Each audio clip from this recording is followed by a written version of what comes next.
I am standing in the center of the dining room when Mr. Harwell's voice cuts through the low murmur of lunch service like a blade through silk.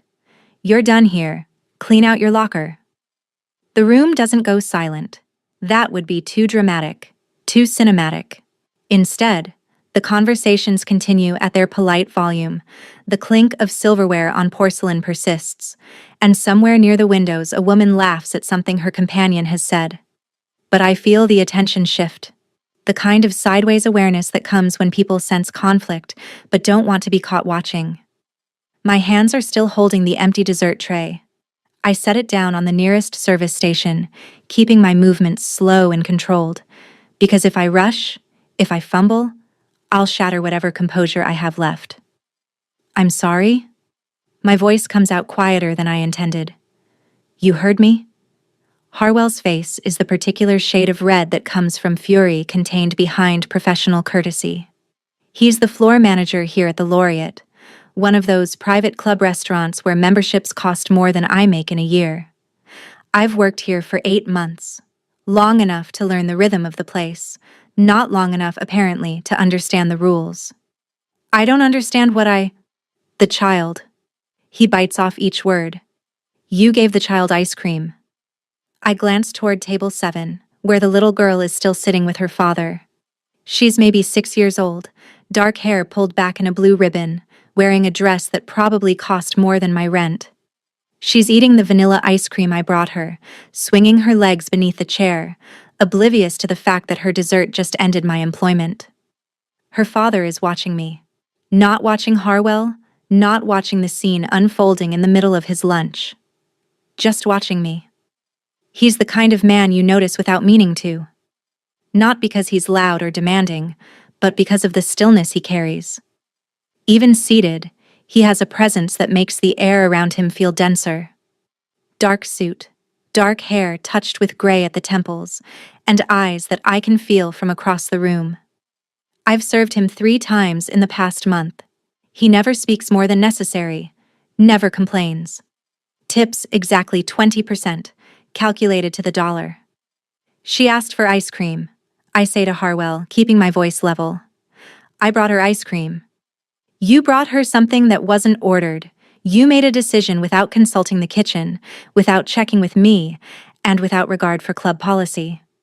Harwell's hands are clasped behind his back, his spine rigid.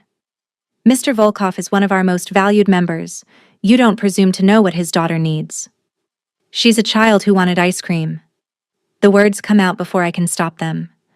It wasn't a presumption. It was ice cream. Something flickers across Harwell's face. Surprise, maybe, that I'm pushing back. I never push back. I've learned over the years that pushing back only makes things worse. But standing here with my livelihood disintegrating over a scoop of vanilla seems like such a profound injustice that I can't quite make myself bow my head and accept it.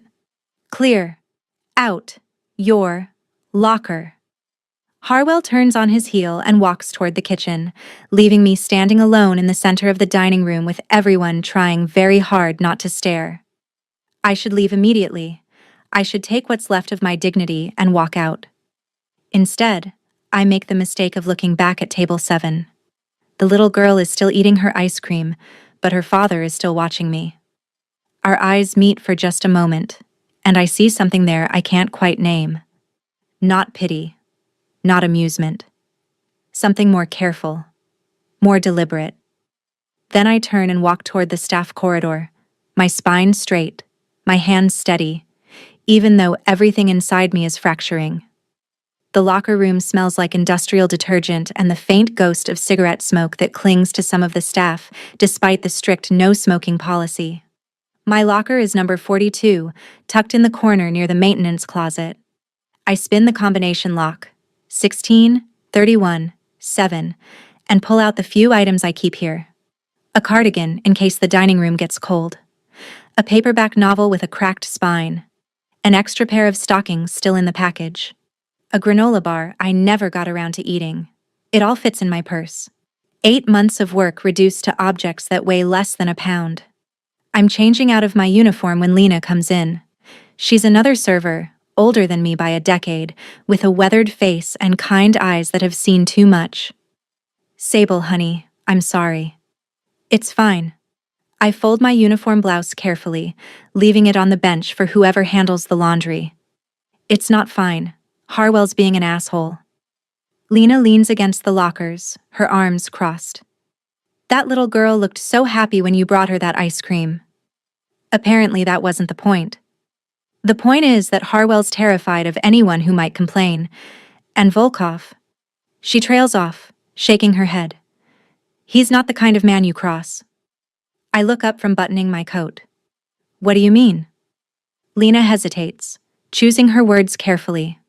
He's connected. I don't know the details, and I don't want to know the details. But people treat him differently. You've seen it. The way Harwell practically bows when Volkov walks in. The way the general manager makes sure his table is always available, even if it means moving reservations around. So he's rich and important. Half the members here are rich and important. It's different with him. Lena's voice drops lower. I've worked at the Laureate for 12 years.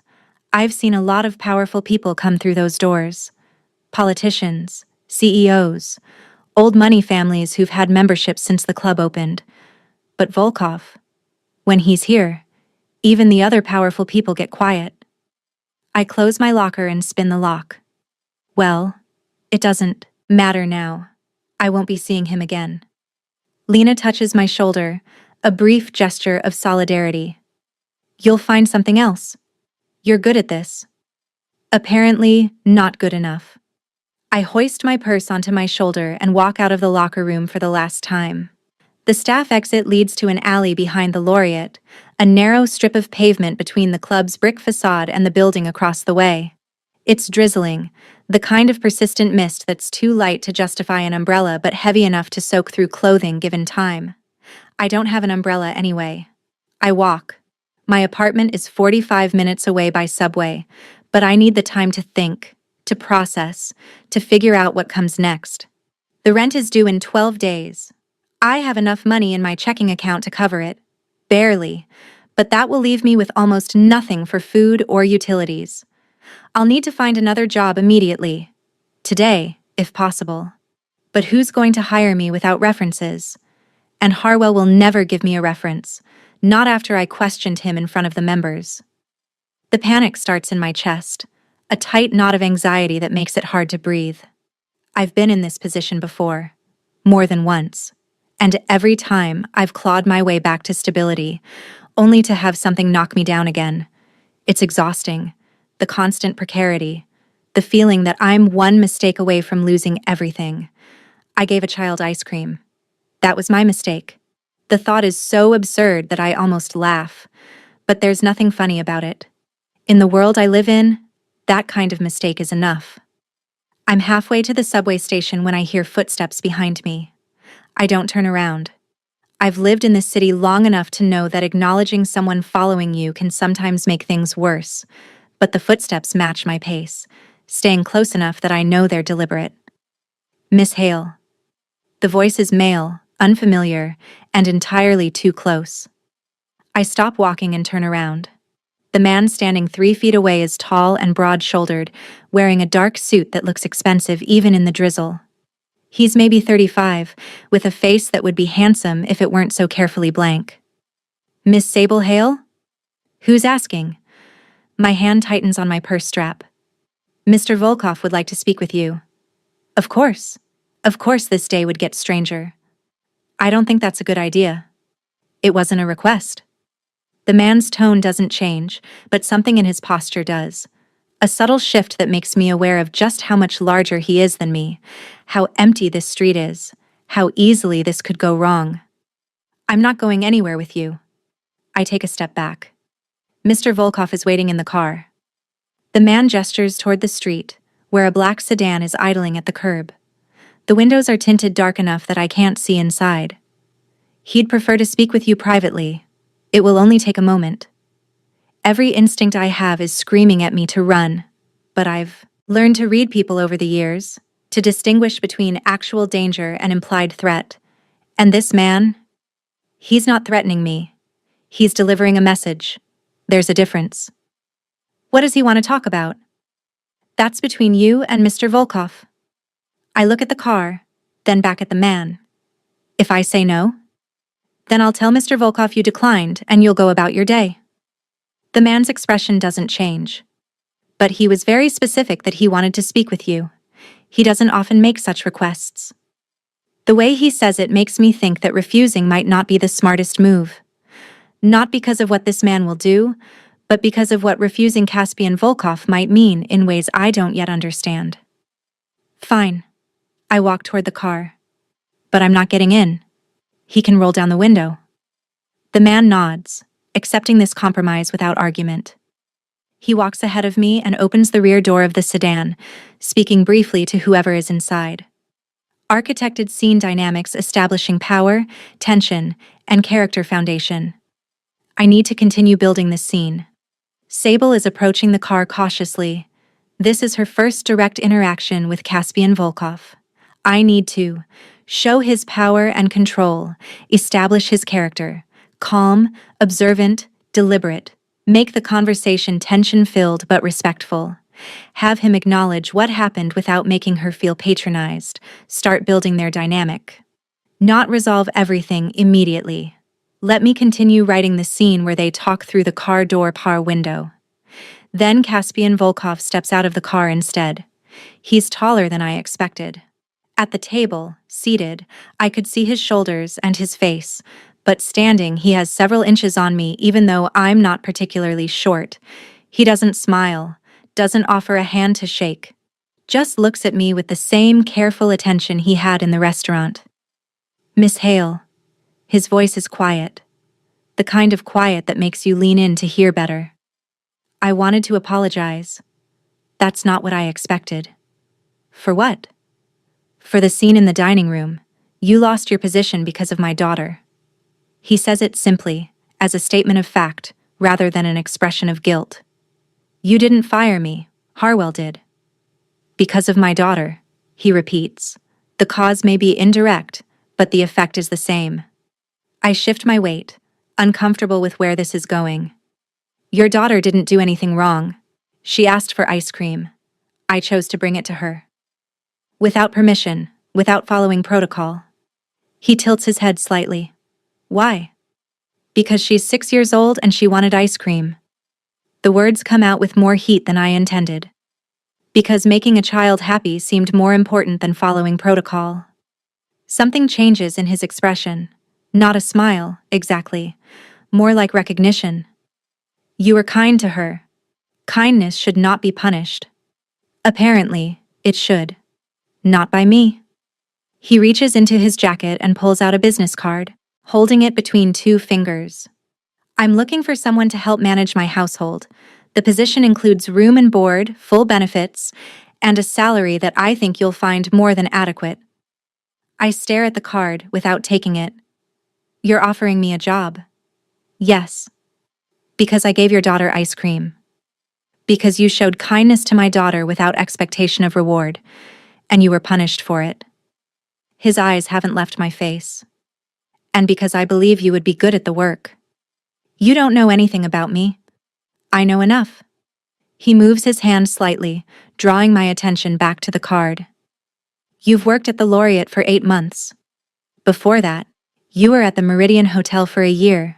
Before that, a corporate reception desk downtown. You're punctual, professional, and you avoid conflict when possible. You're also struggling financially, based on the fact that you walk to the subway instead of taking a taxi, and you eat the staff meal at work rather than bringing lunch from home. The fact that he knows these things should terrify me.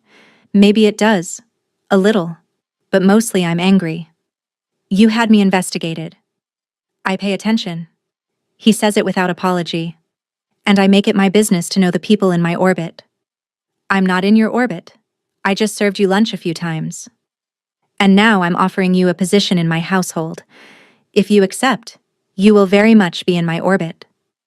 He steps closer, not threatening, just closing the space between us enough that I have to look up to meet his eyes. I understand if you need time to consider, but the offer is genuine, and it stands regardless of how long you need to think about it. I should say no. Everything about this situation is wrong.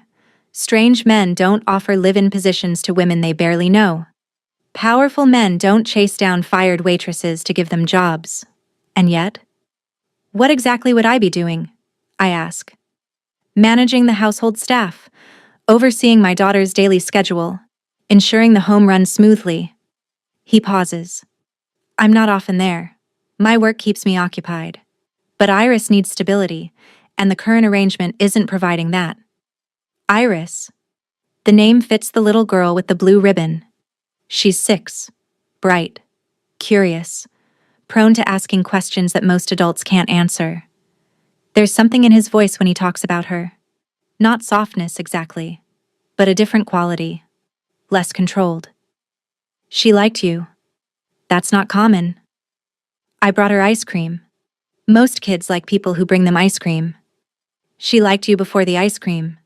He finally lowers his hand, tucking the business card back into his jacket. You smiled at her when we first arrived. A real smile, not the professional courtesy that service workers are trained to give. You noticed her. I did notice her. She was hard to miss, sitting so still and quiet at the table while her father reviewed documents. Clearly bored but well-behaved. When I'd come to take their order, I'd caught her eye and smiled. And she'd smiled back with such sudden brightness that it had startled me. I need to think about it, I say finally. Volkov nods once, accepting this. He reaches into his jacket again, pulling out the business card a second time, and this time I take it.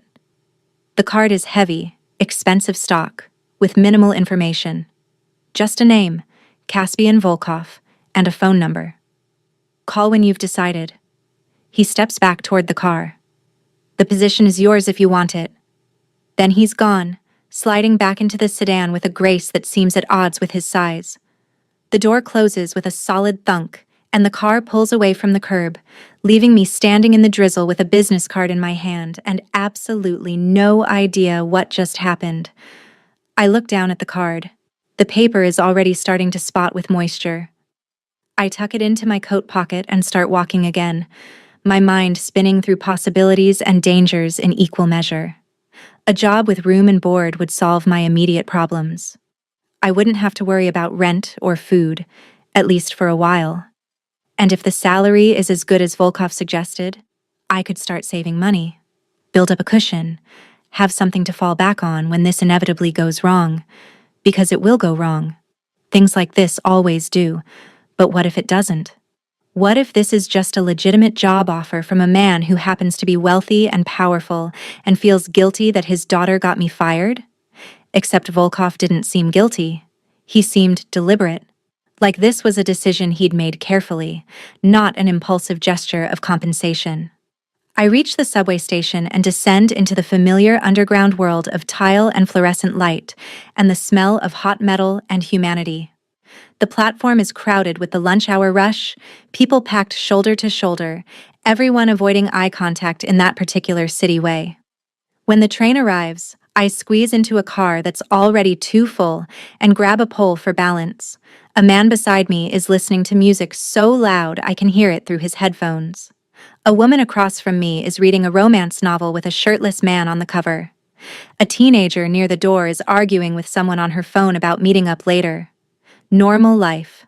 Normal people doing normal things. I wonder what they would think if they knew I was standing here considering a job offer from a man Lena called connected. A man who apparently commands so much power that even other powerful people get quiet when he's around. I should Google him. That's the first thing I should do when I get home. Find out who Caspian Volkov really is. The train lurches forward, and I sway with the motion, my hand tight on the pole. Through the window, I watch the tunnel walls slide past in a blur of darkness interrupted by occasional lights. By the time I reach my apartment, the drizzle has turned into proper rain. I'm soaked through, my coat heavy with water, my hair plastered to my face. I climb the 4 flights of stairs to my unit. The elevator has been broken for 3 weeks, and let myself into the small studio that's been home for the past year. It's not much. A bed against one wall, a kitchenette that's really just a hot plate and a mini fridge, a bathroom the size of a closet. But it's mine. I've made it as comfortable as I can with secondhand furniture and clearance rack curtains, and a determination to keep it clean, even when everything else in my life is chaos. I drop my purse on the bed and peel off my wet coat, hanging it over the back of the single chair I own. Then I grab my laptop, a 3-year-old model that's slow but functional, and sit down on the bed, waiting for it to boot up. The search bar blinks at me. I type, Caspian Volkov. The results load slowly, my cheap internet struggling with the request. But when they finally appear, there are dozens of hits. Hundreds, actually. The first few are business articles. Volkov is listed as the CEO of an import-export company called Volkov Enterprises. There are photos of him at charity galas, at business conferences, shaking hands with city officials. He looks exactly the same in all of them. Controlled, composed, giving nothing away. I scroll down, looking for anything that might explain Lena's nervousness, her suggestion that Volkov is connected. It takes 10 minutes of searching before I find something. A blog post, buried deep in the search results, from a local investigative journalism site that's known for covering organized crime. The post is from 2 years ago, and it's titled, "The New Face of the Old Networks." I click on it. The article is long, dense with details about shifting power structures in the city's criminal underground. It talks about how the old Mafia families have evolved, how they've integrated into legitimate business, how the lines between legal and illegal have blurred to the point where it's nearly impossible to tell the difference from the outside. And there, buried in the middle of the article, is Caspian Volkov's name. Sources close to law enforcement suggest that Volkov Enterprises serves as a front for money laundering operations tied to Eastern European organized crime networks. However, no charges have ever been filed, and Volkov maintains a public profile as a legitimate businessman with ties to city leadership and philanthropic organizations. I read the paragraph 3 times, my chest tightening with each pass. He's not just powerful, he's dangerous. And I'm sitting here with his business card in my pocket, seriously considering accepting a job offer that would put me directly in his household.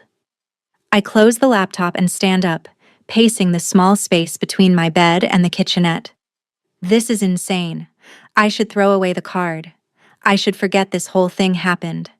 I should find a normal job with a normal employer who doesn't have articles written about his potential connections to organized crime. But I keep coming back to the same problem. I need money. I need it now. And I need it consistently. And I need it in amounts that will actually let me survive rather than just barely scrape by. And Volkov is offering me exactly that. I think about Iris, the little girl with the blue ribbon and the bright smile, 6 years old, growing up in a world I can't even imagine, surrounded by wealth and power and probably danger that she doesn't understand yet. She needs stability, Volkov had said. The current arrangement isn't providing that. What kind of instability does a mafia boss's daughter experience?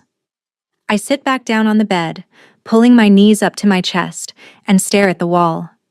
The rain pounds against the window, a steady rhythm that usually soothes me but tonight just feels oppressive. There's a water stain on the ceiling that's been growing slowly since I moved in. The landlord keeps promising to fix it. He never does. Last week, a pipe burst in the apartment above mine, and water poured through the ceiling for 20 minutes before the maintenance guy managed to shut it off. My books got soaked. My mattress got soaked. I spent 2 days drying everything out with a hairdryer because I couldn't afford to replace any of it. This is my life. This is what I'm protecting by saying no to Volkov's offer. A broken elevator, a growing water stain, and the constant fear that one more disaster will push me over the edge into complete financial collapse. I pull the business card out of my coat pocket. It's damp, but still legible. I stare at the phone number for a long time, arguing with myself, weighing risks against possibilities. Finally, before I can talk myself out of it, I pick up my phone and dial. It rings twice before someone answers, not Volkov. A woman's voice, professional and neutral. Mr. Volkov's office. My voice catches. I clear my throat and try again. This is Sable Hale, Mr. Volkov gave me his card and said to call. One moment, please. Classical music fills the line, something baroque, precise, and mathematical. I listen to it for what feels like hours but is probably less than a minute. Then Volkov's voice replaces the music. Miss Hale. I'll take the job, I say quickly, before I can change my mind. I'll take the position you offered. There's a pause. I can't tell if it's surprise or something else. When can you start? Whenever you need me to. Tomorrow morning, 7 o'clock. I'll send a car to pick you up. Bring whatever you need for the next few days. We can arrange to have the rest of your belongings moved later. This is happening too fast. I'm agreeing to things without thinking them through, making decisions based on desperation rather than logic. But I can't seem to stop myself. Okay, I say. Tomorrow at 7. The car will be outside your building. He says it with certainty, as if he already knows where I live. He probably does. Thank you, I add, though I'm not sure what I'm thanking him for. You're welcome, Miss Hale. I'll see you tomorrow. The line goes dead. I sit there holding my phone, staring at the screen, trying to process what I just did. I accepted a job working for a man who might be a criminal. I agreed to move into his home, to take care of his daughter, to become part of his household.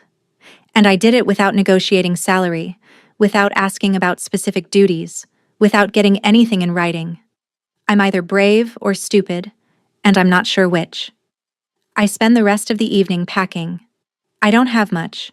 Clothes, toiletries, a few books, my laptop. Everything fits into a single suitcase and a backpack. Looking at the assembled pile, I realize how little I've accumulated in 28 years of life. How easily my entire existence can be reduced to objects that barely fill 2 bags. I don't sleep well. I keep waking up throughout the night, my mind spinning through worst-case scenarios. What if this is a trap? What if Volkov is dangerous in ways I haven't even considered? What if I'm walking into a situation I won't be able to walk out of? But every time I consider backing out, I think about the rent that's due in 12 days. I think about the water stain on the ceiling and the broken elevator and the constant grinding anxiety of never having enough. At 6:30 in the morning, I'm dressed and waiting by the window, watching the street below. At precisely 7 o'clock, a black car pulls up in front of my building. Not the sedan from yesterday, but a different vehicle. Still expensive looking. Still intimidating. I grab my suitcase and backpack and head downstairs. The driver is a different man from yesterday. Younger, with a round face and a friendly smile that seems at odds with the formal suit he's wearing. Miss Hale, I'm James. I'll be taking you to the Volkov residence. Thank you. I let him take my suitcase and slide into the back seat.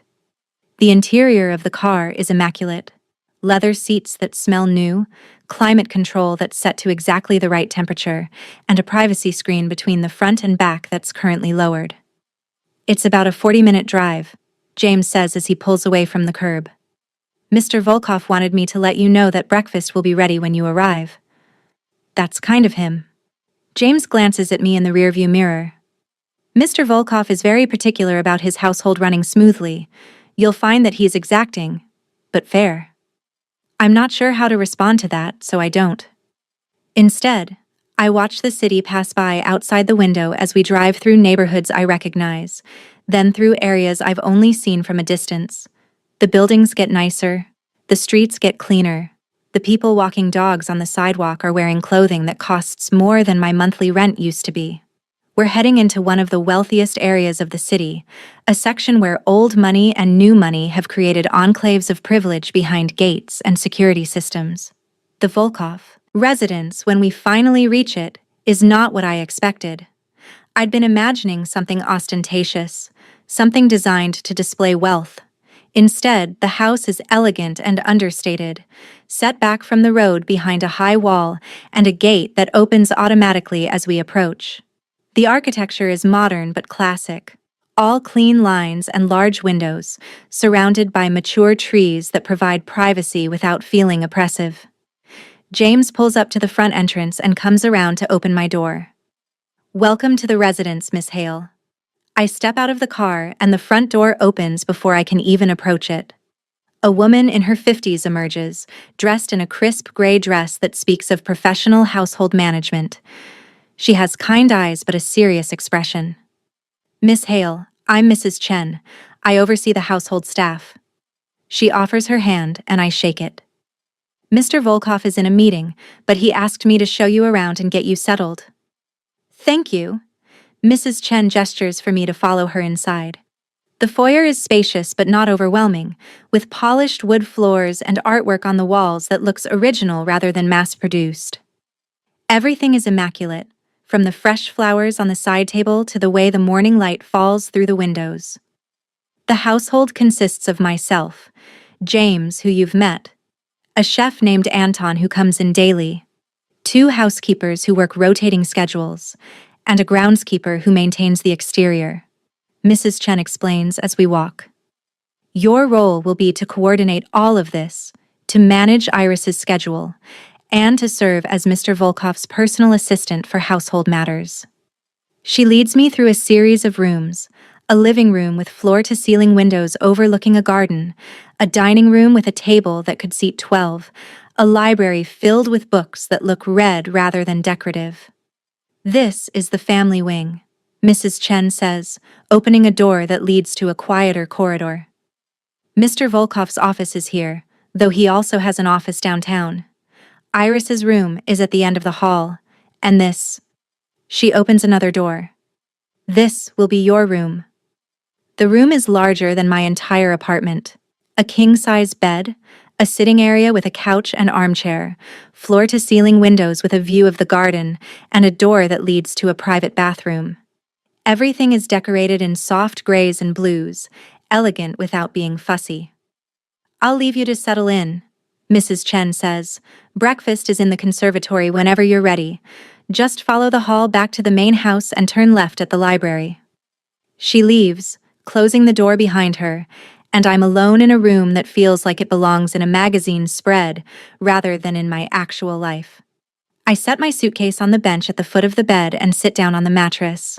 It's firm but comfortable, and the linens smell like lavender and something else I can't identify. Expensive detergent, probably. This is real. I'm actually here, in Caspian Volkov's house, about to start a job that I barely understand for a man who might be dangerous. I should be terrified. And maybe I am, underneath the numbness. But mostly, I just feel tired. Tired of struggling. Tired of making the wrong choices and ending up in the wrong places. Tired of being alone in a city that doesn't care whether I survive or not. At least here, for now, I'm not alone. And I'm not worrying about where my next meal is coming from or whether I can pay rent. I unpack my few belongings, hanging clothes in a closet that's 3 times the size it needs to be, arranging toiletries in a bathroom that has heated floors and a shower with multiple heads. Then I follow Mrs. Chen's directions back through the house to the conservatory. The conservatory is a glass-walled room filled with plants and morning sunlight. A table is set for one, with fresh fruit, pastries, eggs, and coffee that smells better than anything I've made for myself in months. I sit down and eat slowly, savoring each bite, trying not to think about how surreal this all is. I'm finishing my coffee when I hear footsteps. I look up, expecting Mrs. Chen, but it's Caspian Volkov who enters the conservatory. He's dressed more casually than I've seen him before, in dark slacks and a white shirt with the sleeves rolled up to his elbows. It makes him look slightly less intimidating. Only slightly. "Good morning, Miss Hale." He pours himself a cup of coffee from the carafe on the sideboard. "I trust you found everything satisfactory?" "Yes. Thank you. The room it's more than I expected." "You'll be living here. You should be comfortable." He sits down across from me, cradling his coffee cup in both hands. "Mrs. Chen will spend today going over the household routines with you. Tomorrow, you'll start working with Iris." "Does she know I'm here?" "She will. She's still asleep right now, but I'll introduce you at lunch." His eyes study me over the rim of his cup. "You're nervous." It's not a question. A little. Understandable. This is a significant change. He sets down his cup. But I want to be clear about something. You can leave at any time. This is a job, not an obligation. If you decide it's not the right fit, you tell me, and we'll make arrangements for your departure. No consequences, no retribution. The way he says retribution makes me think he's aware of what people say about him, what people fear about him. Okay, I say quietly. I need someone who will look after Iris's well-being, not just her schedule, but her happiness, her development. He leans back in his chair, his posture relaxed, but his gaze intense. She's been through a difficult transition. Her mother passed away 2 years ago. I'm sorry. He acknowledges this with a slight nod. The nannies I've hired since then have been professional and competent, but they've treated the position as a job, not a calling. Iris needs more than competence. She needs someone who sees her as a person, not a task to be managed. I think about the way Iris looked at me when I smiled at her in the restaurant. The way she lit up when I brought her ice cream. I'll do my best. That's all I ask.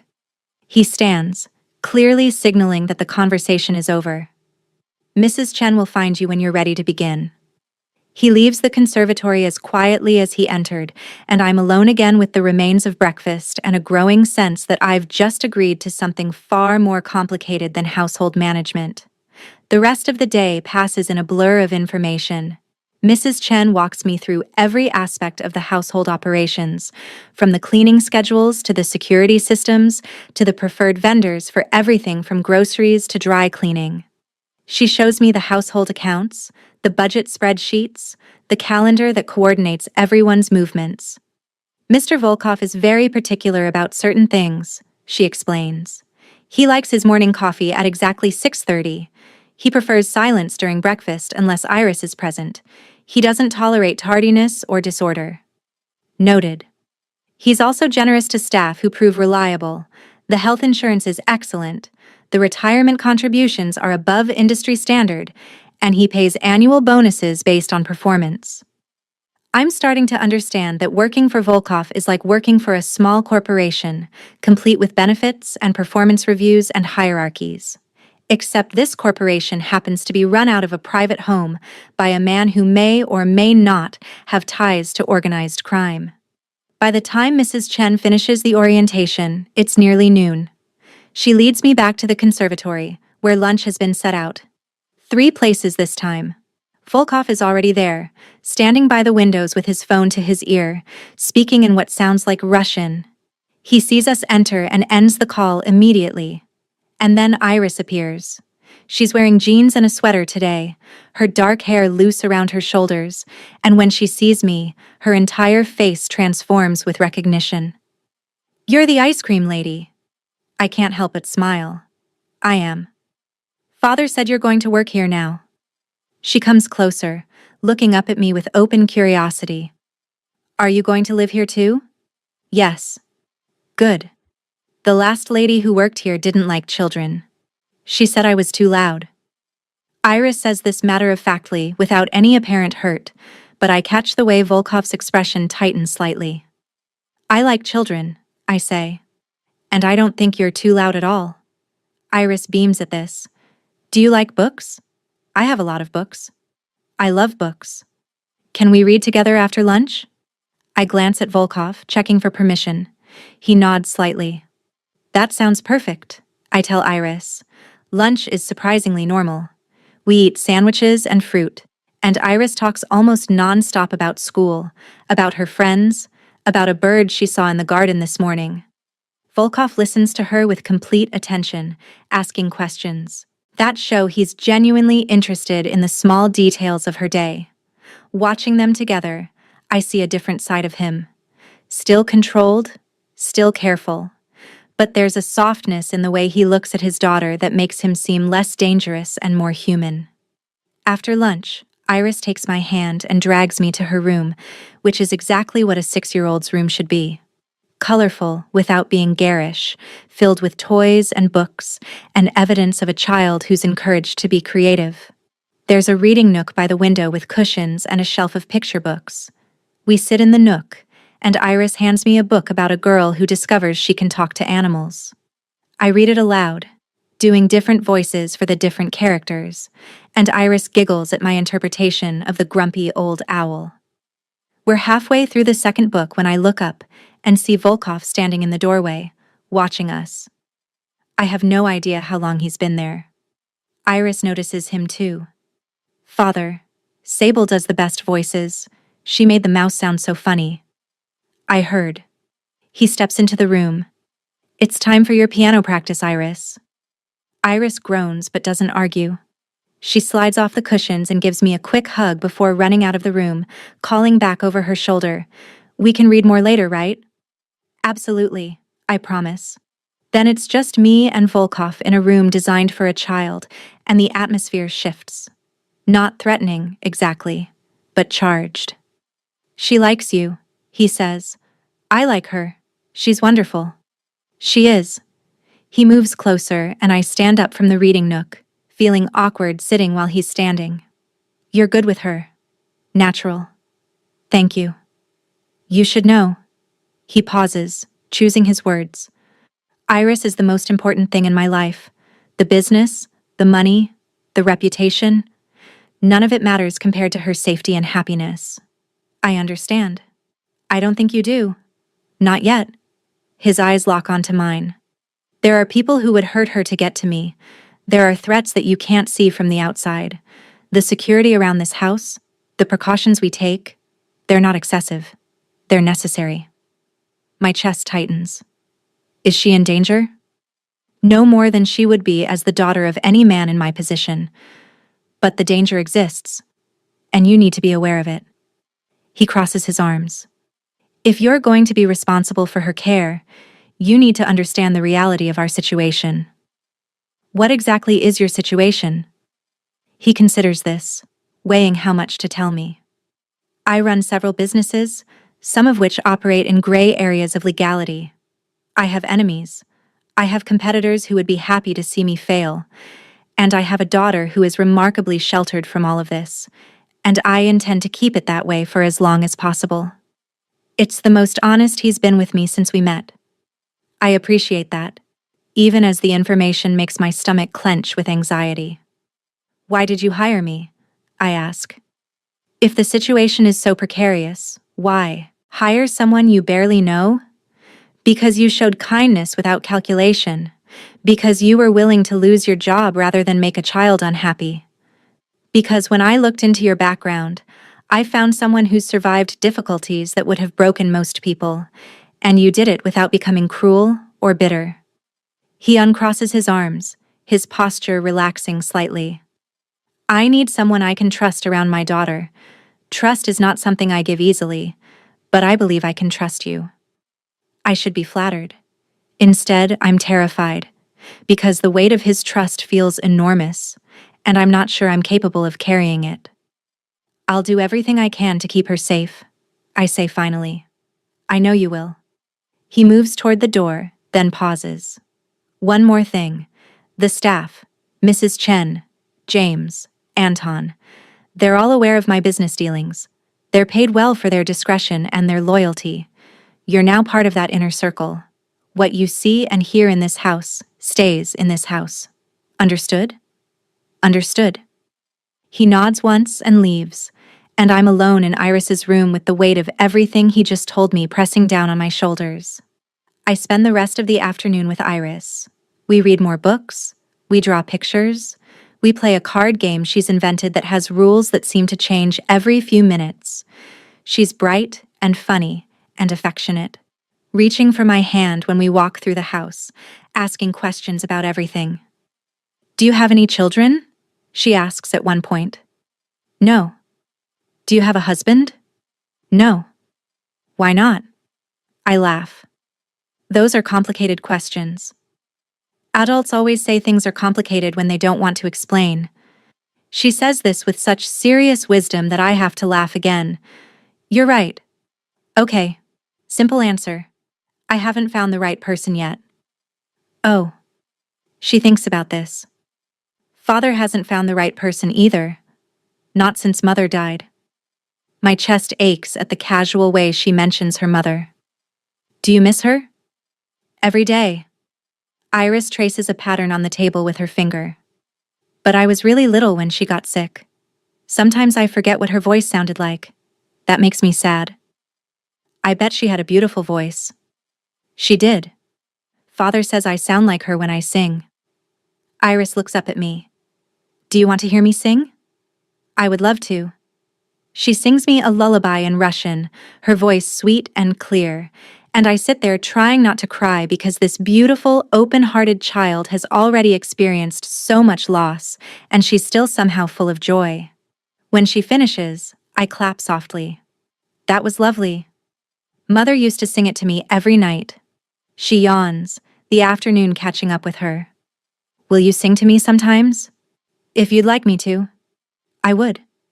She climbs into my lap without asking permission, nestling against my shoulder.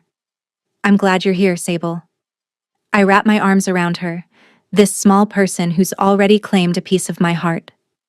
I'm glad I'm here too. That night, after Iris has gone to bed and the house has settled into quiet, I find myself unable to sleep.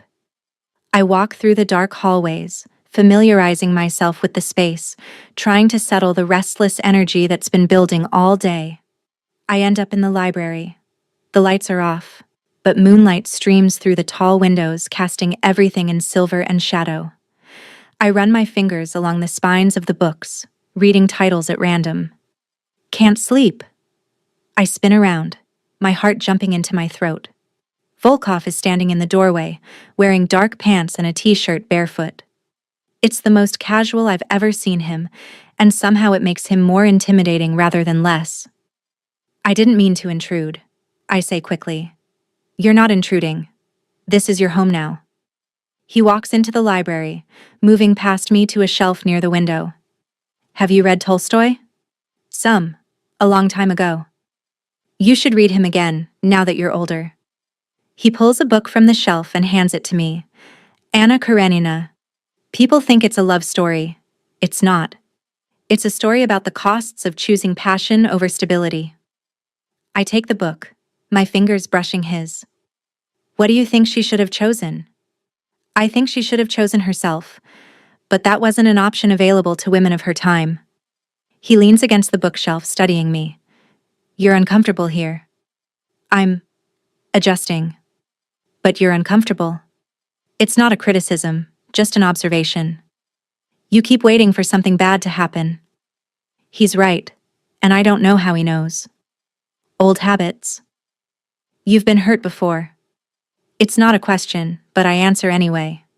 Yes. By men like me? I don't know men like you. A ghost of a smile crosses his face. That's probably wise. He pushes away from the bookshelf. I'm not going to hurt you, Sable, and I won't let anyone else hurt you either. You're under my protection now. That means something. What does it mean? It means you're safe. As long as you're in my household, as long as you're caring for my daughter, you have nothing to fear. He moves closer, close enough that I have to tilt my head back to maintain eye contact. I protect what's mine. The possessiveness in that statement should alarm me. Instead, it sends a shiver down my spine that has nothing to do with fear. I'm not yours, I say quietly. You work for me. You live in my house. You care for my daughter. His voice is soft, almost gentle. In every way that matters in my world, you are mine. The sooner you accept that, the easier this will be. He's standing close enough that I can feel the heat coming off his body. Close enough that if I reached out, I could touch him. I don't reach out. I don't move at all. What if I don't want to accept it? I ask. Then you leave. I told you that was an option. His eyes search my face. But you won't leave, because despite your discomfort, despite your very reasonable fear, you know that this is better than what you had before. He's right. And I hate that he's right. I hate that he can read me so clearly when I can barely read him at all. I should go to bed, I say, taking a step back. He lets me retreat, doesn't try to close the distance again. Good night, Sable. Good night, Mr. Volkov. Caspian, he corrects. When it's just us, you call me Caspian. I nod and flee the library, clutching Anna Karenina against my chest like a shield. Back in my room, I set the book on the nightstand and get ready for bed. But I can't stop thinking about the way he looked at me in the moonlight. The way his voice softened when he told me I was under his protection. The way my body responded to his proximity even as my mind screamed warnings. This is dangerous. Not just because of who he is and what he does, but because of the way I'm starting to feel when he's near me. I need to be careful. I need to maintain boundaries. I need to remember that this is a job, nothing more. But as I finally drift off to sleep, I dream of dark eyes and quiet power and the feeling of being claimed by someone who terrifies and fascinates me in equal measure. The days settle into a rhythm. I wake early, have coffee with Caspian before Iris wakes up, spend the morning managing household affairs, and devote the afternoons and evenings to Iris. We read, we play, we go to the park with James acting as our quiet shadow. I help her with homework, listen to her practice piano, tuck her into bed each night with songs and stories. She blooms under the attention. Mrs. Chen tells me that Iris is happier than she's been in months, more settled, more secure. And Caspian watches it all with those dark, knowing eyes. He's often gone during the day, disappearing to his downtown office or to meetings that are never explained. But when he's home, he seeks me out. In the library late at night, in the conservatory early in the morning, in the hallway between our rooms when the house is quiet. We talk about books, about Iris, about nothing consequential. But there's an undercurrent to every conversation, a awareness that something is building between us, something neither of us has acknowledged out loud. I've been living in the Volkov household for 3 weeks when everything shifts. It starts with a phone call. I'm in the kitchen with Anton discussing the menu for Iris's upcoming birthday party when Caspian appears in the doorway. His face is carefully neutral, but I've learned to read the tension in his shoulders, the slight tightness around his eyes. Sable, I need to speak with you privately. Anton immediately makes himself scarce, and I follow Caspian to his office. I've only been in here a handful of times. It's a masculine space, all dark wood and leather, with walls lined with books and artwork that probably costs more than I'll make in a lifetime.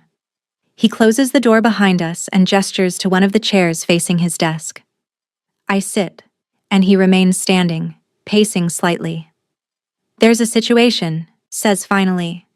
Nothing that directly affects the household, but something you should be aware of. Okay. One of my business partners has become problematic. He's made moves that I can't ignore, and I'm going to have to address them. He stops pacing and looks at me directly. This may result in some increased tension, possibly some security concerns. My stomach clenches. What kind of security concerns?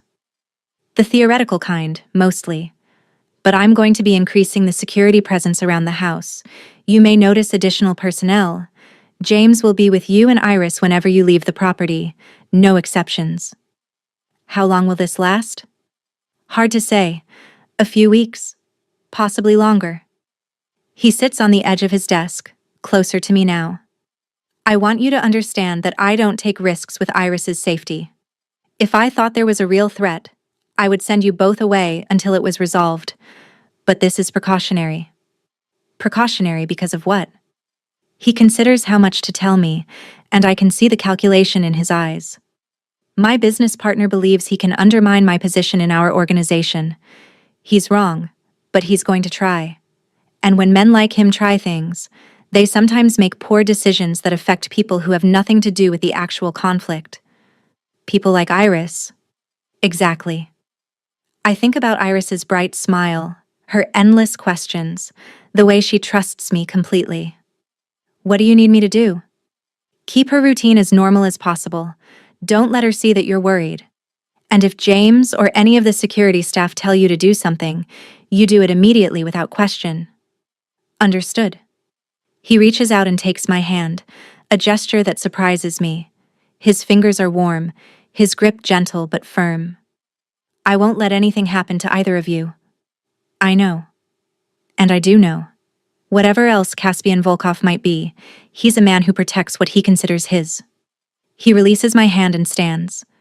Thank you for understanding. I stand as well, smoothing down my skirt. Can I ask you something? Always. The man who's causing problems. What will you do about him? Caspian's expression doesn't change, but something in the air shifts. What I always do. I'll remind him why challenging me is a mistake. The coldness in his voice sends a chill through me. This is the other side of Caspian. Not the father who listens patiently to his daughter's stories. Not the man who discusses literature with me in the library. This is the man who runs an organization feared by his competitors. I don't want to know the details, I say quickly. Good. He moves toward the door, clearly ending the conversation. Because I wouldn't tell you anyway. The increased security becomes apparent immediately. There are always at least 2 men I don't recognize stationed around the property.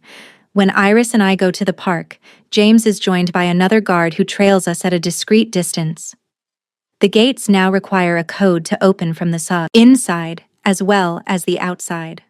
Iris notices the changes but accepts my explanation that her father is being extra careful because of work. She's more interested in planning her birthday party than in questioning why there are suddenly more adults around. But I feel the tension. I see it in the way Caspian's jaw tightens when he reads his messages. I hear it in the late-night phone calls conducted in Russian behind closed doors. And then, one night, everything comes to a head. I'm in my room reading when I hear raised voices from downstairs. Male voices, harsh and angry.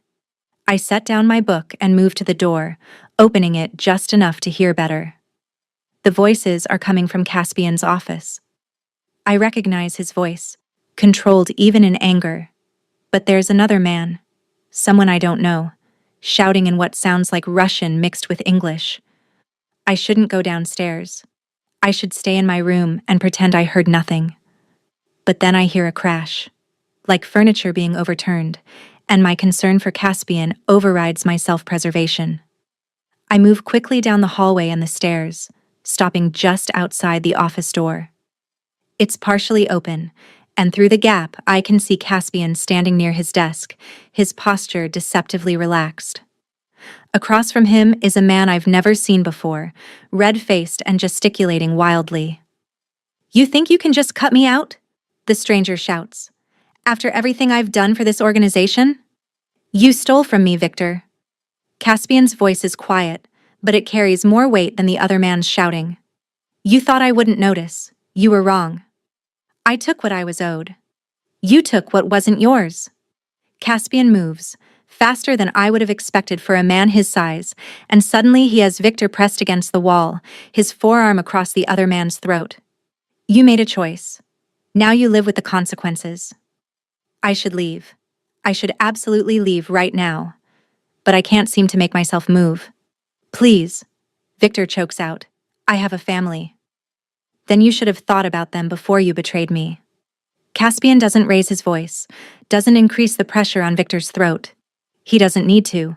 The threat is implicit in every word. "You have until morning to leave the city. If I see you again, if I even hear your name again, there won't be another conversation. There will only be consequences." He releases Victor, who stumbles away, gasping. "You'll regret this." I doubt that. Caspian straightens his cuffs, his composure completely restored. "James will escort you out." James appears from somewhere, and I realize he's been in the room the whole time, standing guard. He takes Victor's arm firmly and guides him toward the door. That's when Victor sees me. His eyes widen, and then he laughs, an ugly sound. "Is that her? The new nanny?" He looks at Caspian. "Does she know what you really do? Does she know what kind of man she's working for?" Caspian's expression hardens. "Get him out of here." James pulls Victor toward the main entrance, but Victor keeps talking, his voice echoing through the foyer. "Ask him about Moscow. Ask him about the Petrov family. Ask him." The front door slams, cutting off whatever else he was going to say. Caspian turns and sees me standing in the hallway. "You shouldn't be here." "I heard the noise. I was worried." You should have stayed in your room. He walks toward me, and I have to resist the urge to back away. What did you hear? Enough to know that man was stealing from you. And? And you threatened him. I did. He stops in front of me, studying my face. Are you frightened? I consider lying, then decide against it. A little. Of me? Of this? Of what you do? I wrap my arms around myself. I knew what you were when I took this job. But knowing it abstractly and seeing it directly are different things. He nods slowly. Do you want to leave? I pause, examining my own feelings honestly. No, I don't want to leave. Something shifts in his expression. Why not? Because Iris needs me. Because I trail off, not sure how to articulate the complicated truth. Because you what? He moves closer, eliminating the space between us. Because I trust you, I say finally. I don't know why. I shouldn't. But I do. His hand comes up to cut my face, his thumb brushing across my cheekbone. It's the first time he's touched me like this, and my breath catches. You shouldn't trust me, he says softly. I'm exactly what Victor implied. Dangerous, criminal, capable of violence. I know. And yet you're still here. I'm still here. We stand there in the dim hallway, his hand warm against my skin, neither of us moving. The moment stretches, charged with everything we haven't said, everything we've been carefully dancing around for weeks. Then he drops his hand and steps back. Go to bed, Sable. We'll talk about this another time. Caspian, go. It's not harsh, but it's final. I go, but I don't sleep. I lie awake thinking about the way he looked at me, the way his touch felt, the way my body responded even as my mind cataloged all the reasons this is a terrible idea. I'm falling for him. Despite everything, despite the danger and the complications and the fundamental impossibility of anything real between us, I'm falling for Caspian Volkov. And that might be the most dangerous thing of all. The next morning, Caspian is gone before I wake up. Mrs. Chen tells me he had urgent business downtown and won't be back until late. I spend the day with Iris, trying to act normal, trying not to think about last night. But Iris is perceptive. Is everything okay, Sable? Everything's fine, sweetheart. Father seemed upset this morning. He didn't smile at breakfast. I pull her into a hug. Your father has a lot of responsibility. Sometimes that's stressful. Do you think he's lonely? The question catches me off guard. What makes you ask that? He's always alone. Even when we're with him, he seems separate. She pulls back to look at me. Mother used to make him laugh. I haven't heard him really laugh since she died. My heart aches for this child who's trying to understand loss and loneliness at 6 years old. Maybe he just needs time. Or maybe he needs someone. Iris looks at me with eyes too wise for her age. Someone like you. Iris, you make him less lonely. I can tell. She says it with such simple certainty that I don't know how to respond. Before I can figure out what to say, James appears in the doorway. Miss Hale, Mr. Volkov is on the phone for you. He said it's important. I follow James to the office and pick up the phone. Hello? Sable. Caspian's voice is tight with tension. Listen carefully. Victor was found dead this morning. Suicide, apparently. The police may want to speak with me, which means they may want to speak with household staff as well. My stomach drops. He killed himself? That's the official story. The way he says it makes it clear that he doesn't believe it. If the police come to the house, you tell them the truth about last night. Victor was here. We had a discussion. He left. Nothing more. Do you understand? Yes. Good. I'll be home soon. Don't let Iris out of your sight. He hangs up without saying goodbye. I set down the phone with shaking hands. Victor is dead. Whether he actually killed himself or whether something else happened, he's dead. And I was the last person other than Caspian and James to see him alive. This is what Caspian's world looks like. This is the reality of the life he leads. People who cross him end up dead, and the official stories never quite add up to the truth. I should be horrified. I should be packing my bags right now. Instead, I go find Iris and suggest we bake cookies, and I pretend that everything is normal while my world quietly tilts on its axis. The police don't come that day, or the next. Caspian returns home late that first night, looking exhausted but composed. He finds me in the library because of course he knows that's where I'll be. "Are you all right?" he asks. "I should be asking you that. I didn't care about Victor. I care about you." He sits down beside me on the couch, closer than he's ever sat before. "About whether this is too much for you? Is it true? Did he kill himself?" Caspian doesn't answer immediately. When he does, his voice is careful. "The police are calling it suicide.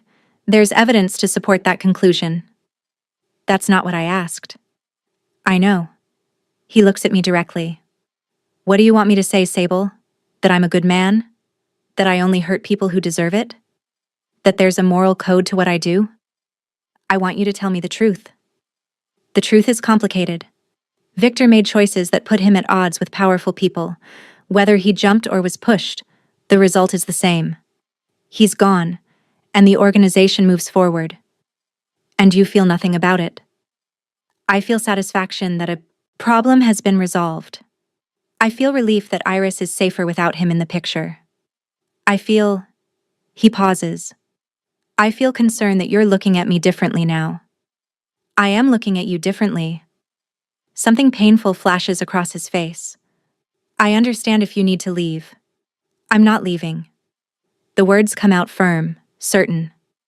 "I'm angry that you won't just be honest with me about what happened. I'm scared of what your life means for Iris. But I'm not leaving." He reaches for my hand, threading his fingers through mine. "Why not?" "Because Iris needs me.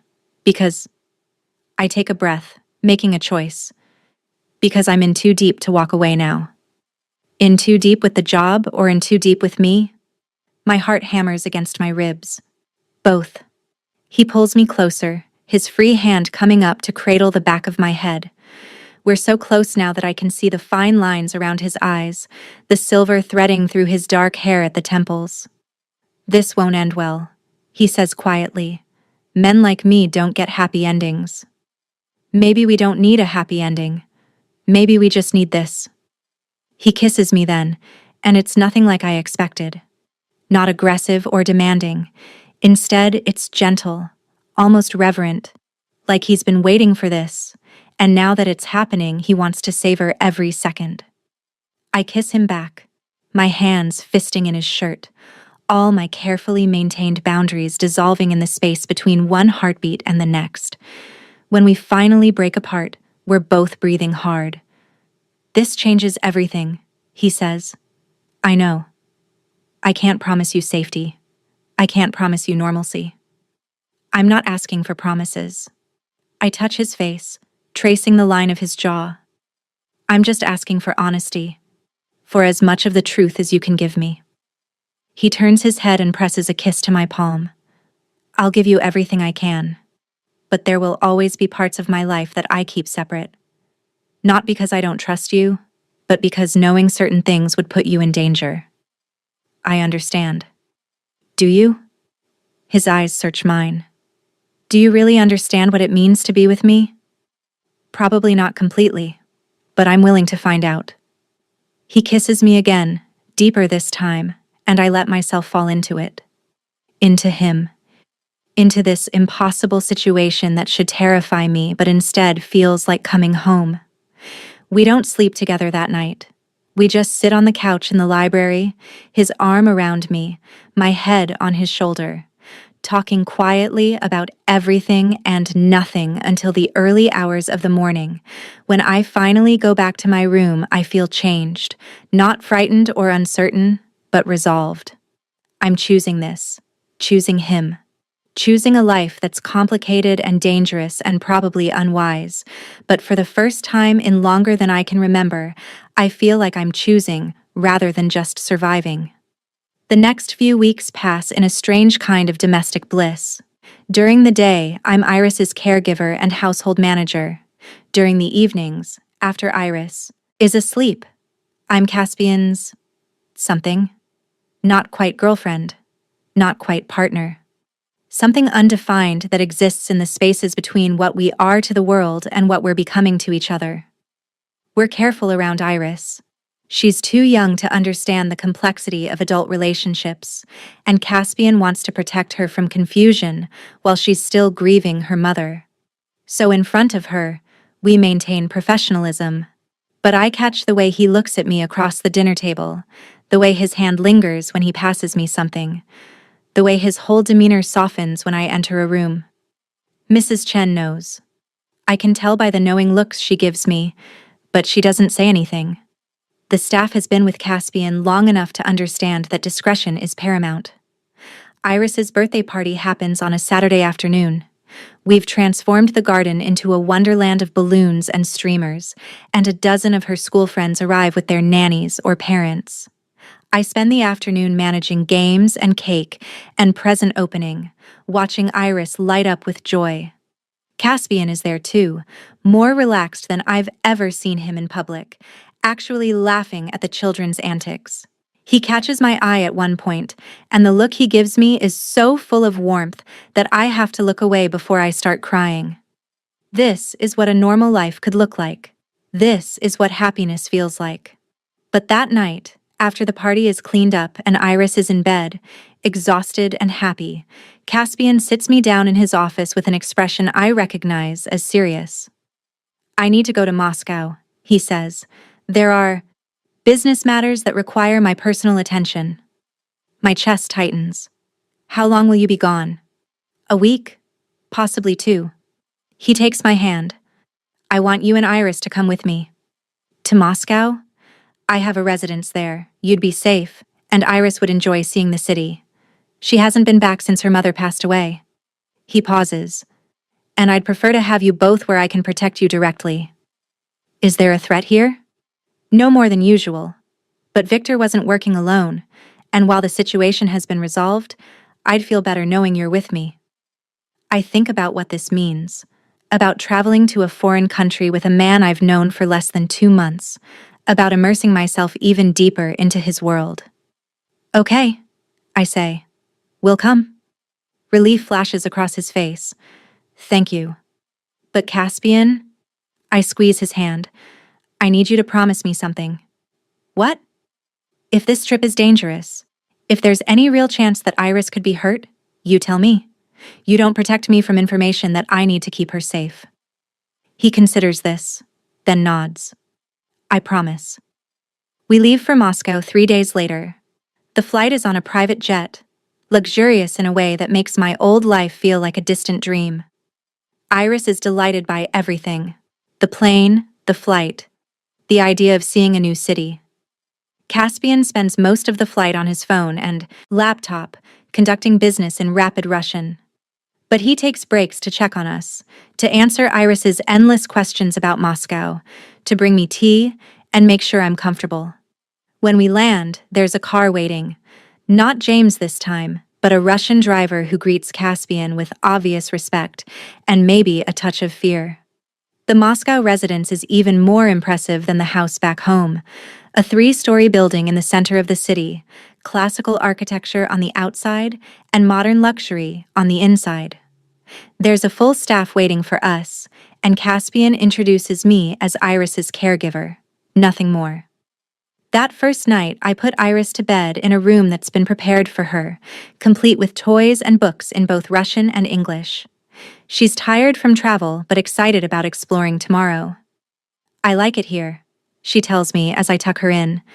"It smells different than home, but in a good way." "What does it smell like?" "Like father's cologne, and old books, and snow, even though there's no snow right now."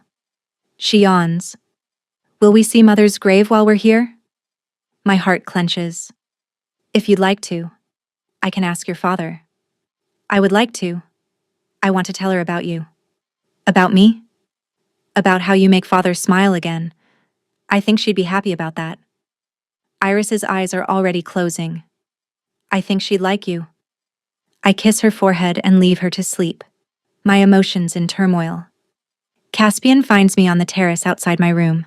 It's late, the city lights spreading out below us like a carpet of stars. She wants to visit her mother's grave, I tell him without preamble. He leans against the railing beside me, silent for a long moment. All right, we'll go tomorrow. She said she wants to tell her mother about me, about us. And how do you feel about that? Terrified? Honored? Guilty? I look at him. Her mother has only been gone 2 years. Is this too fast? Are we being unfair to Iris? Elena would have wanted Iris to be happy, and she would have wanted me to move forward with my life. He touches my face gently. She wouldn't have wanted either of us frozen in grief. You loved her. I did. Very much. He doesn't look away from me when he says it. But people can love more than once in a lifetime. The heart has more capacity than we give it credit for. I'm falling in love with you, I say, the words escaping before I can stop them. I know it's too soon. I know this is complicated. But I need you to know. He pulls me into his arms, holding me against his chest. I already know. I've known since the night you stayed in the library with me instead of running away like you should have. You never run away from things that matter, I murmur into his shirt. No, you don't. He tilts my chin up to kiss me, soft and deep. I'm falling in love with you too, Sable, and that terrifies me more than anything else in my life. Why? Because loving someone means giving them power over you. And in my world, power is the most dangerous thing you can surrender. We stand there on the terrace, holding each other, two people who should never have met, let alone fallen in love, finding comfort in the impossibility of what we've become to each other. The next day, we visit Elena's grave. It's in a beautiful cemetery on the outskirts of Moscow, all white stone and Orthodox crosses and flowers blooming despite the season. Caspian hangs back, letting Iris and me approach the grave alone. She's brought flowers, pink roses that she insists her mother would have loved. Hello, Mama, Iris says softly, kneeling by the headstone. I brought someone to meet you. This is Sable. She takes care of me now, and she makes Father happy. I think you'd like her. I kneel beside her, my throat tight with emotion. Sable, this is my mama, Elena Volkova. She was beautiful and kind, and she sang to me every night. Iris traces the engraved letters on the stone. I miss her so much, but I'm glad I have you now too. I'm honored to know you, Elena, I whisper to the grave, feeling slightly foolish but wanting to honor this moment. I'll take good care of them. I promise. Iris leans against me, and we sit there together in silence, paying respects to the woman who came before me, the woman whose loss created the space I now occupy. When we finally stand to leave, Caspian is there, his expression carefully controlled, but his eyes suspiciously bright. He takes Iris's hand, then reaches for mine, and we walk out of the cemetery as a unit, as a family. The rest of the Moscow trip is a blur of meetings for Caspian and sightseeing for Iris and me. We visit Red Square, the Kremlin, art museums where Iris marvels at centuries-old masterpieces. The city is beautiful and overwhelming, and Iris soaks up every experience with infectious enthusiasm. But underneath the tourism, I'm aware of the undercurrents, the serious meetings Caspian attends, the phone calls conducted in hushed Russian, the way his security detail doubles and then triples. On our last night in Moscow, after Iris is asleep, Caspian takes me to dinner at a restaurant that's apparently closed to the public for the evening. We're the only patrons, served by staff who move with practiced efficiency. This is excessive, I say, looking around at the empty dining room. I wanted privacy. He reaches across the table to take my hand. I wanted to be able to talk to you without worrying about who's listening. What do we need to talk about? The future. What you want from this relationship. What you're willing to accept. I choose my words carefully. I want to be with you. I want to help raise Iris. I want a life, Caspian. As normal a life as we can manage given who you are. And if normal isn't possible, Then we figure it out together. I squeeze his hand. I'm not naive enough to think this will be easy, but I'm choosing it anyway. What if I can't protect you? What if someone tries to hurt you to get to me? Then we deal with it. Together. I look at him directly. I'm not going to live in fear of what might happen. I've spent too much of my life being afraid. Something shifts in his expression. You're stronger than you think you are. I've had to be. And now I'm choosing to be strong enough for this. He stands and moves around the table, pulling me to my feet and into his arms. Come home with me tonight. Not to your room. To mine. My heart races. Caspian? I'm not asking for anything you're not ready to give. I just want to fall asleep with you in my arms. I want to wake up next to you. His voice drops lower. I want to know what it feels like to have you completely, even just for one night. I should say no. I should maintain boundaries. But I'm tired of boundaries, tired of protecting myself from possibilities. Okay, I whisper. Yes. We don't rush back to the residence. We finish dinner, drink wine, talk about everything and nothing. But there's an awareness between us now, an anticipation that makes every touch feel charged with meaning. When we finally return home, we check on Iris together. She's sleeping soundly, sprawled across her bed with one arm around a stuffed bear. Then Caspian takes my hand and leads me to his room. His bedroom is larger than mine, decorated in dark woods and deep blues, with a bed that's ridiculously oversized and windows that overlook the city. I'm nervous, I admit. So am I. He pulls me close, his hands gentle on my waist.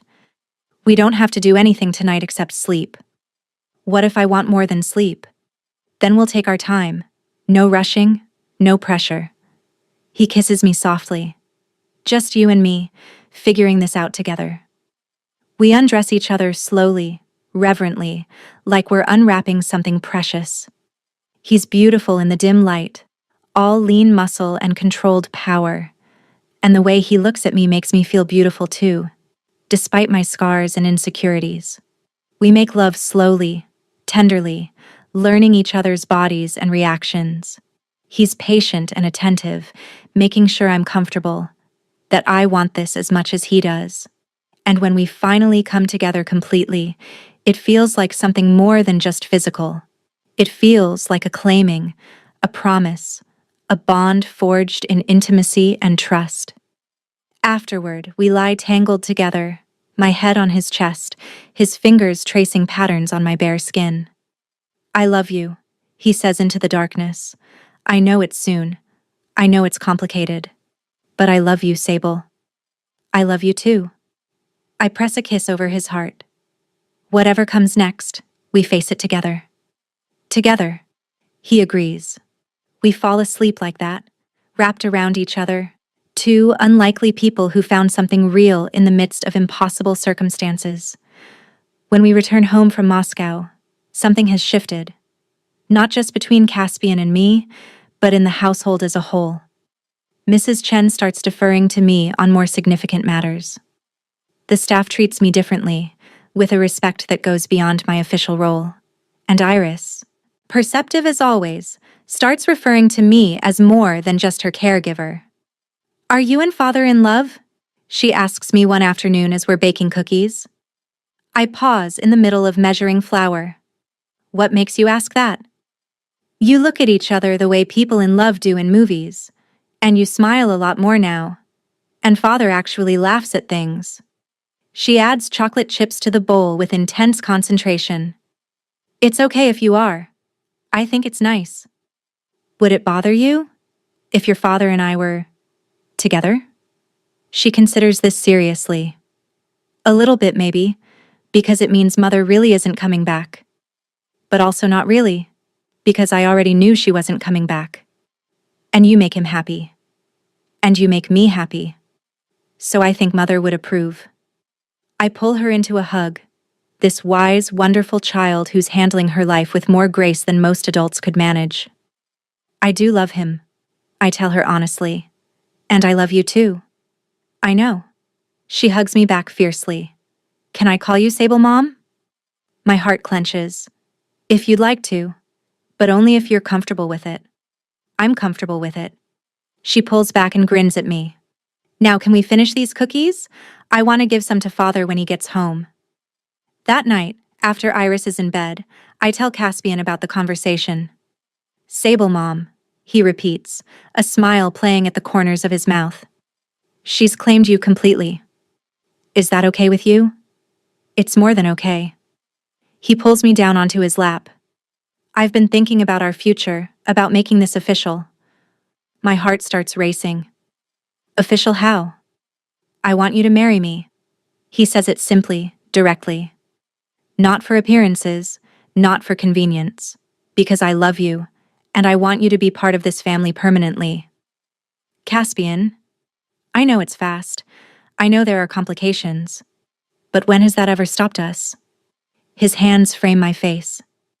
I can't promise you a normal life. I can't promise there won't be dangers and difficulties. But I can promise that I will love you, protect you, and honor you for the rest of my life. Tears are streaming down my face. You're serious. Completely serious. He wipes my tears with his thumbs. Will you marry me, Sable? Will you let me make this official? I think about everything that's happened in the past few months. About being fired for an act of kindness. About accepting a job from a dangerous man. About falling in love despite every logical reason not to. About finding a family in the most unexpected place. Yes, I whisper. Yes, I'll marry you. He kisses me then, deep and passionate, sealing the promise we've just made to each other. The next morning, we tell Iris together. She shrieks with delight and launches herself at both of us, nearly knocking us over with her enthusiasm. Can I be a flower girl? Can I help plan the wedding? Can I pick out my dress? The questions tumble out one after another. Yes to all of it, Caspian tells her, grinning in a way I've never seen him grin before. We plan a small ceremony, just close friends and essential family. Caspian's world doesn't lend itself to large public celebrations, and I've never been one for spectacle anyway. What matters is the commitment, the promise, the choice to build a life together. The day of the wedding is perfect. We get married in the garden of the house, surrounded by flowers and the people who matter most. Iris walks down the aisle ahead of me in a dress she picked herself, scattering rose petals with serious concentration. When I reach Caspian at the altar, he takes my hands and I see everything I need to see in his eyes. Love, commitment. The promise that he will do everything in his power to protect this fragile, beautiful thing we've built. We exchange vows that we wrote ourselves. I promise to love him despite the complications, to support him through difficulties, to be a mother to Iris and a partner to him. He promises to honor me, to keep me safe, to share as much of his life with me as he can. When he kisses me, Iris cheers, and I hear Mrs. Chen sniffle from her seat in the front row. The reception is small, but joyful. We dance, we eat, we celebrate this improbable union, and when the sun sets and the guests depart, it's just the three of us, Caspian, Iris, and me. Are we a real family now? Iris asks, tucked between us on the couch. We were always a real family, Caspian tells her. This just makes it official. I like official. She yawns. Can we do family things tomorrow? Like go to the park and get ice cream? I laugh, remembering how this all started with ice cream. Absolutely. That night, after Iris is asleep, Caspian and I stand on the terrace looking out at the garden, at the house that's become our home, at the life we've built from the ashes of what we used to be. No regrets? He asks. Not a single one. I lean against him, feeling his arms come around me. This is exactly where I'm supposed to be.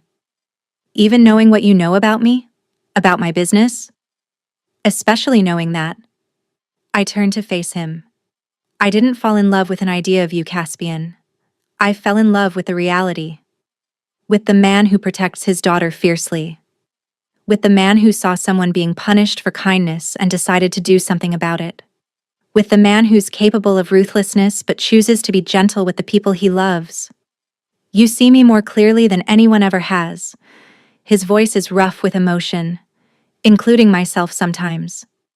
That's what love is, seeing someone completely and choosing them anyway. He kisses me under the stars, in the garden where we were married, in the home where we'll raise Iris and build our life together. It's not a fairy tale. There will be challenges ahead, complications that come from loving a man who walks the line between legal and criminal. There will be dangers and difficulties and moral ambiguities I'll have to navigate. But standing here in his arms, I know I've made the right choice, because sometimes the most dangerous decision is also the most necessary one. Sometimes falling is the only way to learn that someone will catch you. And sometimes the darkness isn't something to fear. It's just the shadow cast by light from an unexpected source. I was fired for giving a client's daughter ice cream. The Mafia boss watching changed everything. He saw kindness where others saw presumption. He saw value where others saw disposability. He saw me when I thought I was invisible.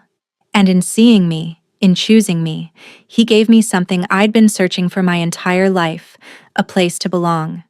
Not despite the complications, but because of them. Not in spite of who he is, but because of exactly who he is. The woman who brings ice cream to children, the man who protects what he loves with ruthless precision, the little girl who needs stability and gets love instead. We're an impossible family, forged from circumstances that should have broken us. But we're also exactly what each of us needed. And that, I think as I drift off to sleep in my husband's arms, is its own kind of happy ending.